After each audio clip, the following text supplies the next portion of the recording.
Hi, welcome back to another lesson in computer science. We are studying data structures and algorithms.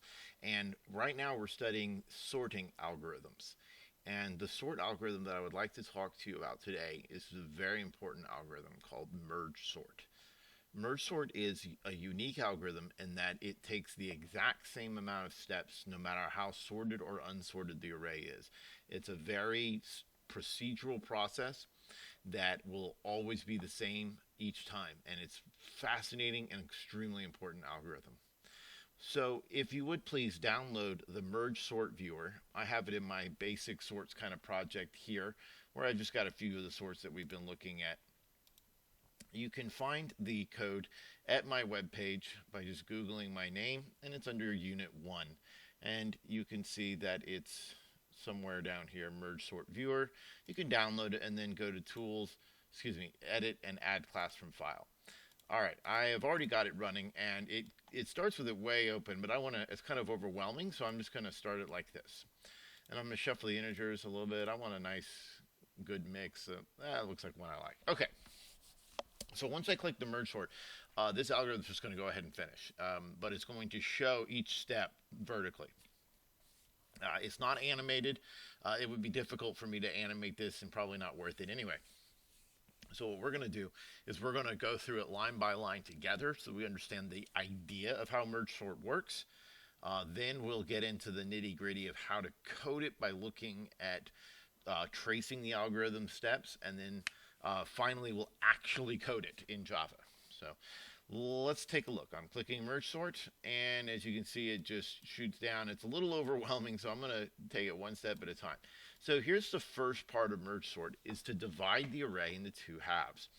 I'm dealing with a nice array size here. I like when I'm practicing MergeSort to stick with powers of 2 because they continue to split evenly, but that is not absolutely necessary that the left and right side be the same size. So you'll see these numbers are exactly the same, right? I didn't do any number moving. I've just merely divided the array into two partitions. And now what's going to happen is that MergeSort is going to recursively call itself on the left. So you can see that we have now recursively called itself on the left-hand side of this blue partition. And I didn't move any numbers. I simply now created two more partitions. But what we need to understand is that we're recursively calling it. And every time you make a recursive call to a method, you end up getting a stack. And this kind of thing will make more sense when we study stacks. But you can imagine that there's this stack of situations. So this left and right side of the array partition in this first row, it's still on that stack. And then I'm going to form a new call to method with a left and right. But those left and right calls are still there. So when we come back to this point in time, which we will still have the left and right that we had in that first call, but the numbers are going to be in a different way. Okay? So just keep that in mind, that it's recursive. So we're building up these different cases, and we'll come back and finish them. Well, the next step, again, is to recursively call MergeSort on the left. So you'll see that I keep calling it on the left. Okay? So this is our next call to MergeSort. So each call to MergeSort is being sent a smaller and smaller partition. Then I call MergeSort on the left again. Because I'm going to keep calling MergeSort on the left until the size of the partition that I send it is 1. All right, so at this time here, when I call MergeSort on the left again, I'm going to be sending it a partition of size 1. It will say, okay, I'm done sorting on the left. It will then call it on the right. And so I'm actually skipping a couple steps in the viewer to jump right to now merging it. So those are all the partitioning. So we repeatedly called partition all the way down to the left till we got a size of 1. Then we finally go and call the partition on the right, and it's a size of 1. So these are both sizes of 1. And what that means is that that partition is sorted. So the partition 6 and the partition 5 are both the size of 1. So we can say that they are each sorted partitions. And now we're going to do the zipping up, or the merging. We're going to merge two sorted arrays. So that's really the whole process of merge sort. Partitioning and then merging. So we're going to merge these two arrays. So what we're going to do is we're going to take the smaller of the two numbers first, and then we'll take the rest of them. So I'm going to take the 5 here and the 6 there. All right, so now what is merge sort doing? Well, it is now going back to that stance right there. So it's going to go back to that moment in time, and it's going to call merge sort on the right. So we'll see that call happen. There's that merge sort on the right. Notice the 15 and the 17 are still there, right? Let me just show a little bit more there, okay? Now that these are each a size of 1 on the left and right, they're sorted. It's time to sort them. And you'll see that it will take the 7 and then the 15.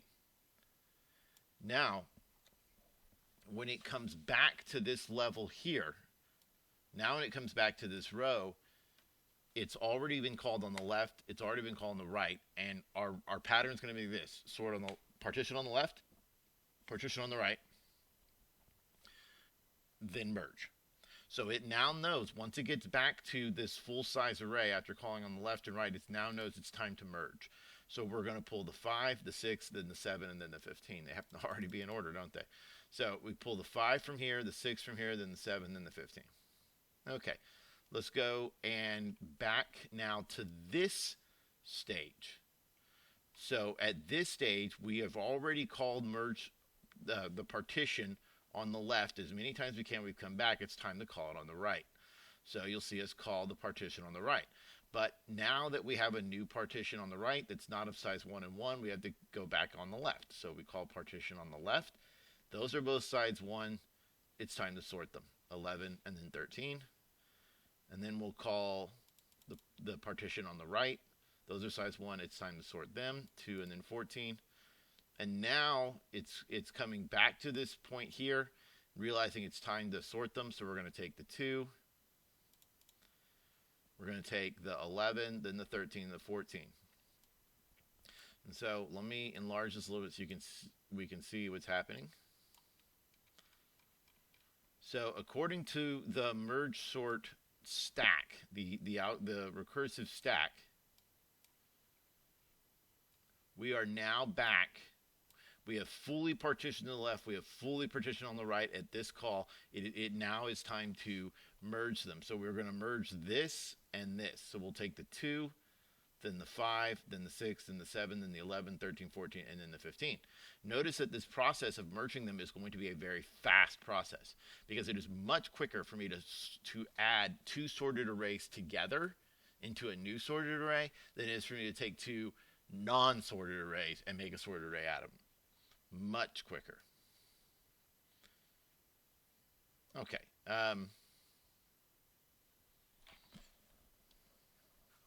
Now we're finally ready to call merge sort on the right-hand side of that original call. We're all the way back to that original call. And I'll just kind of zoom through this. You know what's going to happen. It's going to call on the left. And then it's going to call on the right. And it's going to form them up. And it's basically repeating exactly what we did on the left until we get to this point. And then finally we get to zipper up or merge up this and this to a final sorted array. Now, these boxes are never going to move. So if I shuffle these integers and call merge sort again, you'll notice the boxes never move. The process is exactly the same. When we code it, there'll be a difference between whether we take something called L or whether we take something called R, but the number of steps is exactly the same, which is remarkable. We can actually count how many steps there are here. But what I want you to do is to just get a feel for the big O of this algorithm. The repeated splitting is a dividing by 2. Divide by 2, divide by 2, divide by 2. And merge sort is called a divide and conquer algorithm. That repeatedly dividing something by 2 is much faster than iterating through the entire array, because I'm cutting it in half every time. That makes it log in. But for every one of those divides, I have to go through that partition and choose the smaller of the 2 number, comparing it to another. This merging of 2 sorted partitions is O(n), because I just have to go through them one time, and you'll see that as we work through the algorithm some more. So we have log n times that we have to do something n times. That's n times log n. That is much faster than the n squared of selection sort, insertion, or bubble sort that we looked at before. So MergeSort is a much better sorting algorithm than those basic sorts. One exception being insertion sort is very good for sorting on the fly as things are coming to you. But if you have a complete array and you're ready to sort it, MergeSort is a good way to go.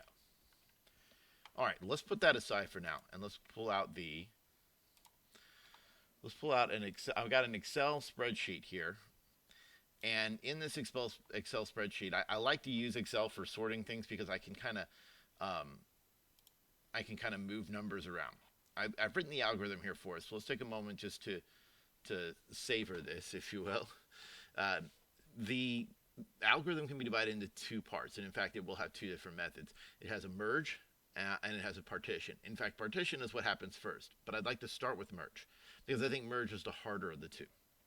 So let's start with merge. Merge is what you do when you take two sorted partitions and you merge them together into a bigger one, into one bigger sorted partition. So I've got an array called R, and I've got an array, and what I need to do is create another array called temp. Now that's adding to memory, and so that is one negative of MergeSort. MergeSort is not very memory efficient because you have to create a second array that you have to use. The idea of memory efficiency is not that big a deal in today's modern computers, but it is still something to consider. All right, now I'm dealing with a situation. Let's imagine that we have an array of size 8, and we are trying to sort it, that we're on the last step of MergeSort. Well, if you understand the very last merge, then all the other merges are exactly the same. You don't have to worry about it. Your coding will take care of it for you. So we need to have an array called temp that's the same size of R. You can create that array every single time temporarily that you call merge, or you can actually shuffle around and send a blank array the whole time to help. And that does kind of speed up the algorithm a little bit, but doesn't change it from n log n. All right, so step one. You know what? I'm going to copy. Let's take a copy of this merge. I'm just going to copy that and put it right here so we can look at it while we do it. Okay. Oops. Wasn't quite able to read it all. There we go. Okay, so I'm just going to block that in there. Okay. So we're going to start with L at begin. So when the merge method is called, let me show this. The signature is going to be like this. We're going to be sent a begin, a mid, and an end. And we'll be most likely sent an array as well. The array can be sent in the beginning or the end. It's possible that you're calling MergeSort on in a class that already has an array as a instance variable, but usually it's a helper method that you have to send it with. So we have begin, and we're going to start with L. We're going to create a temporary variable L at begin. We're going to create a temporary variable R at mid. And I just like to use L and R for left and right. I know it's kind of like top and bottom here, but usually I think of arrays as left and right, but it fit better this way. So we also want to create an index at L, and that's in temp, okay? So while L is less than mid, which it certainly is at the beginning, and R is less than end, I want to point out end is not included in the array, and I'm going to continue with that. Mid is not included in the first partition, it's beginning of the second. We're going to choose the lower of R bracket L and R bracket R. So the lower of these two that I've made here is the number 2. So I'm going to take this 2 and I'm going to assign it right here at index. I then notice that I just copied. I didn't erase the 2 there. I then, because I chose the R, I'm going to move the R up, and I'm going to move the index up. Okay, that's our while loop. We're going to continue doing that right here. We're in step 2. So is L less than mid? Yes. Is R less than end? Yes. Okay, I'm going to choose the lower of these 2. Well, L is at 3 and R is at 4, so I clearly need to take what's at L. I'll take that. Oops. Copy. And then I will scoot this forward because I took an L. And we always scoot the index forward because that's where it's telling us where to place it, right? All right, this time R is at a smaller place. So I will copy it over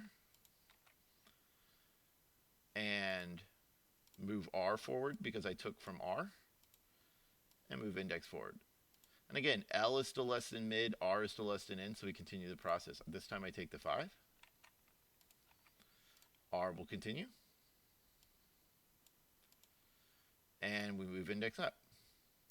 Okay, L is less than mid, R is less than end, 8 is less than 12, so this time I'll take that one. Because I took from the first partition, I move up L, move up index. 9 is less than 12, so I take the 9, move up L, move up index. Okay, 11 is less than 12, so I again take from this one, and I move up index, and I move up L.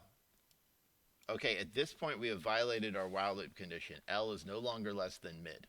Remember, it required both L to be less than mid and R to be less than end. So that's going to exit the while loop. That's not going to enter again. So at this point, one of the two partitions, either the one I've colored in yellow or the one I colored in blue, will not be complete. We're guaranteed that there'll still be some empty space in temp, and one of those two partitions didn't finish copying over. Could be that they only have one value left, like I do here, or they could have lots of values. It just depends on the array. So we have to use two different while loops. We use one while loop to say, while L is less than mid, just copy over wherever L is left off over to index. Well, that loop's not going to happen in this case. Then I do, while R is less than end, copy over R's position over the index. So I call this the cleanup step. I just copy it over, and I advance R, and I advance index. And so you just kind of do two different while loops. While L is less than mid, copy over. Then you have to do another while loop. While R is less than end, copy over. So if you're counting, that's 3 while loops in this one method. And that's, but each one of those while loops are not inside each other. So it's maintaining that ON nature. So it's still fine. It's still very fast. Okay, now, still got one more loop I got to do. And I could use a while loop, or I could use a for loop. I'll probably use a for loop because you'll notice that while temp is sorted, R is not. So I have to copy over one at a time everything over here. I have to copy them over 2, 3, 4, 5, 8, 9, 11, 12. That's now 4 different loops that you have to do to make this happen. It's crazy, right? But that's it. That is the merge algorithm. So what I'd like you to do is I would like you to make, let's make a new class, and I'll call this advanced sorts.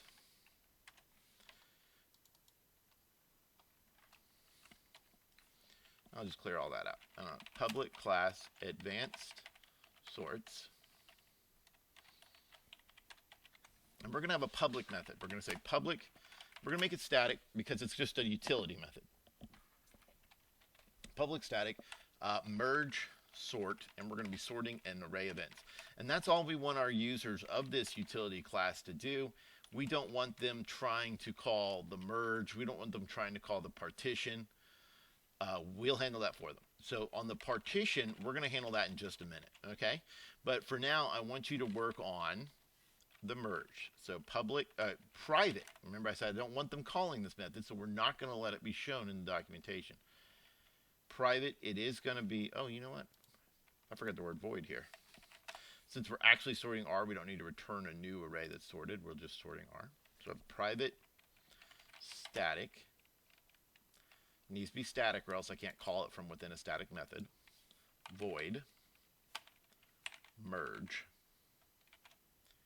It's going to take in an array. It's going to take in a begin. It's going to take in a mid. And it's going to take in an end. And it could also take in we could be passing a temporary array so we don't have to create it. But I think it's simpler to understand if we just go ahead and create it ourselves. So we're going to go ahead and make it a temporary array.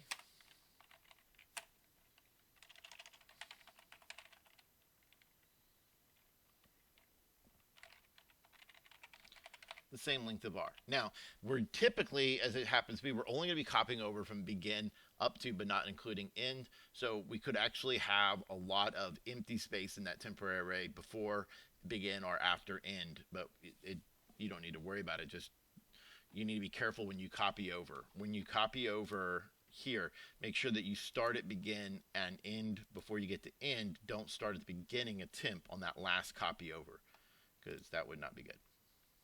All right, so there we go. We've got a setup for a temporary array. You've got everything you need now to write this algorithm. And the way to test it is to actually send it an array that has half of it sorted, the other half sorted but not completely sorted, and send it 0, send it the middle value, which is the length and the beginning divided by 2, and send it the end. So I want you to write that. Let me make sure you've got this on the screen in case you want to pause it. There's your algorithm. Well, I'll just show you the whole thing. Write this code, test it, and then unpause it. Okay, at this point, I'm hoping that you've written the merge method and tested it. I realized that I said how to test it, but you know what? You're not going to be able to test it if it's private. So we'll have to temporarily make it public.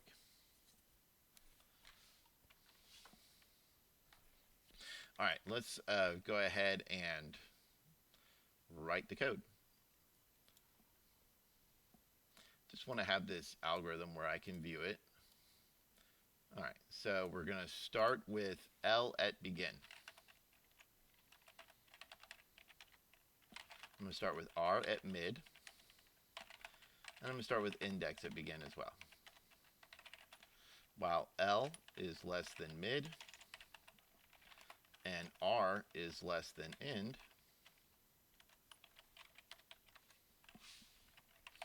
if R bracket L is less than R bracket R, then I should choose that one, right? So temp bracket index will get R bracket L.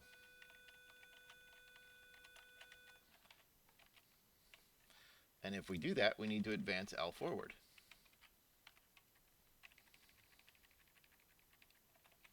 Else, temp bracket index equals R bracket R. And I advance R forward. And regardless of which one I picked, I need to advance index forward. And you could also put the index plus plus inside each of these branches. That's fine. All right, that takes care of that. Once we get to this point, we know that one of these two is finished. So I'll just say while L is less than mid, R bracket index, temp bracket index equals R bracket L, index plus plus, L plus plus. Now we clean up the right hand side. Remember, one of these two has to be run. Temp bracket index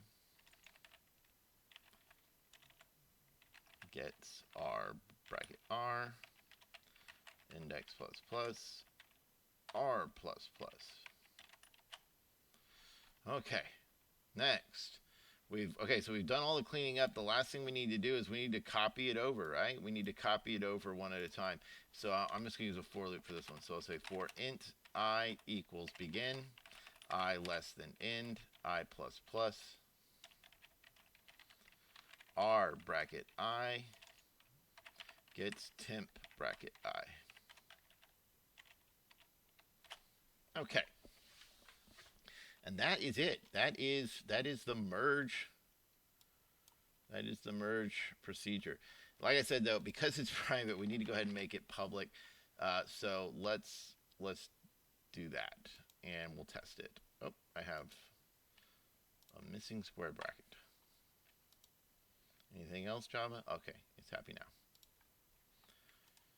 All right, I'm going to call merge, and I'm going to give it an array. So here's my array. I'm going to give it, I'll tell you what, I'll just give it 1. I'll give a bunch of odd numbers. 1, 5, 7, 11, and then I'll give it some even numbers, 2, 4, 6, 8. That's good. My beginning index is 0. My middle index is index 2, begins that one, right? 0, 1, 2, 3, so 4. And 8 is the size of my array, so that's the last index. Oh, you know what, though? We're not going to be able to see that. I want to be able to see the result. So I'm going to say int a equals 1, 5, 7, 11, 2, 4, 6, 8. All right, now I can pull it over. There we go. And so I'll put that there so I can actually see it. So right now we can see that it is not sorted, right? Let's pull it over there, int 1. Okay, we've run the code. Let's see what it did.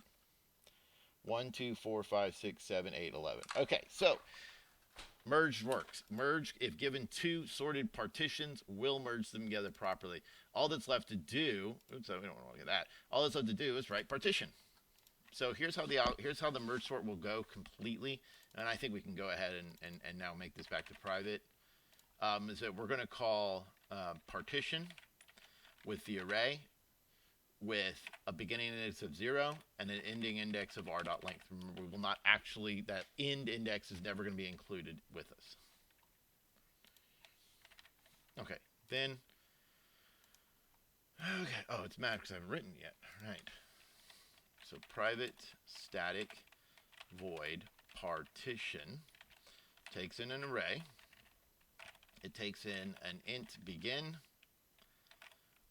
and an int end index, and that's it. Okay, so we're sending it a partition, which is the entire length of the array. And what I want to do, though, is I need to, let's go back and let's study this algorithm. I don't know if we've looked at it yet. So if the size of the partition from low to high, oh, I used begin and end. Well, okay, well, I can change those words, right? From begin inclusive to end exclusive, if the size of that partition is not greater than 1, you just return. That stops the recursion, because we're going to keep splitting. But if you get to a point where you send a partition that is a size that is not bigger than 1, you run. So, for example, now when I say begin inclusive to end exclusive, not greater than 1, you need to be careful with that. So, for example, if begin equaled 9 and end equaled 10, that's not bigger than 1. Because 10 minus 9 is just 1, right? That means because remember, we're including the index 9, but we're not including 10. So that's just one thing, all right? So you need that difference between end and begin to be bigger than 1, right? In order to continue. If it's not, you just simply say return. You don't return something because it's a void method. So you just say return. That stops the recursion. If that's not the case, we're going to continue with the rest of this. You recursively call it on the left, half. So you need to get a variable for halfway through this partition. Then recursively call it on the right. Recursive means call the method partition. Recursive, call the method you're currently inside. Then finally, because it will do those two steps, might take a while, but when it gets to the bottom step, you're just going to call merge with the left-hand side of your partition and the right-hand side. Remember, you have a mid in the merge method, so you'll be calling it with your begin and the mid value that you make in the end. This is only like 5, maybe 6 lines of code. It's real short. It's a little bit abstract and confusing, but give it your best shot and try it. And if you want to test it out, please send it in an array that's completely messed up and see what happens. So anyway, pause the video and try it. All right, let's see how we did. Again, I want to make sure that I can see this method while I'm working, so I'm just going to, I kind of don't, it's a little bit not fitting, but I'll put it right here. All right, so what we're going to say is if this difference between end and begin is not greater than 1, in other words, it's less than or equal to 1, would be one way to say that, I'm just going to return. That'll stop the splitting. Otherwise, I'm going to recursively call partition on the mid. Let's get a value of mid the middle value is going to be equal to begin plus end divided by 2. Then I'll call partition with the array, begin, mid, that's calling on the left. Then mid, end, oh, I need to give it the array again. Our mid to end is calling on the right. And then I will merge the array from beginning to mid to end. All right, let's test it out. I'm going to give it a new array. I'll call int b equals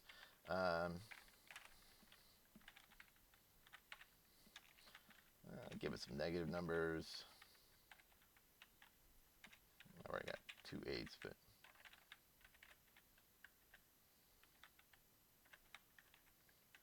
as many different things as I can think of, right?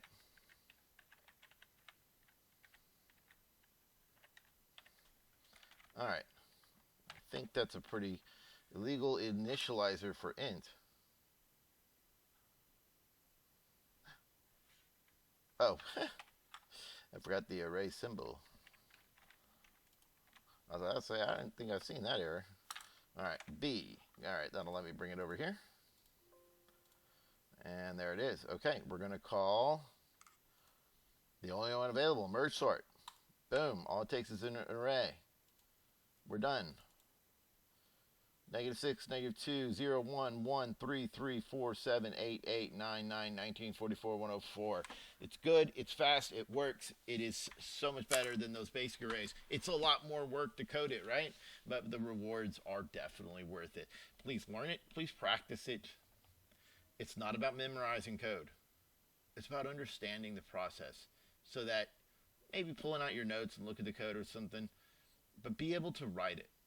It's a great feeling to the first time you write an entire MergeSort without looking at your notes, without mistakes. It is a good, satisfying feeling. So, until I see you again, take care.